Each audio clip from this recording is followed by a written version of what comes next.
வணக்கம். தினம் ஒரு திருவிளக்கு பகுதியில் இன்னைக்கு நாம பார்க்கறது ரொம்ப அழகான ஒரு 9 to 10 இன்ச்சு உயரத்தில் இருக்கக்கூடிய பாவை விளக்கு. ரொம்ப அழகா இருக்கு. அதோட பீடம் ரொம்பவே அழகா இருக்கு. அறுகோணம் மாதிரியான ஒரு பீடம் கொடுத்துருக்காங்க.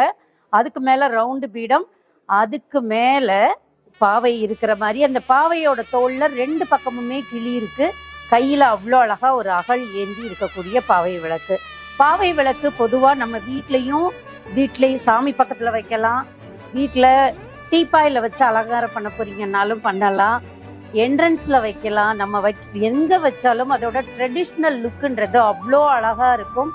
அந்த இடத்தையே ரொம்ப ட்ரெடிஷ்னலா காமிக்கும். ஒரு சில வீடுகள்ல 4 இன்ச்சு பாவையில இருந்து 1 அடி பாவை வரைக்கும் அப்படியே மொத்தமா நிறைய ஒரு பொண்ணுங்க நின்னா, ஒரு சின்ன குழந்தையில இருந்து பெரிய பொண்ணு வரைக்கும் நின்னா எப்படி இருக்குமோ அது மாதிரி அழகாலாம் அடுக்கியிருப்பாங்க. என்ட்ரன்ஸ்லயே பார்க்கவே ரொம்ப அழகா இருக்கும். சைஸ் வாரியா அடுக்கியிருப்பாங்க. அது மாதிரி எல்லா சைஸ்லயுமே நம்ம விளக்கு கடையில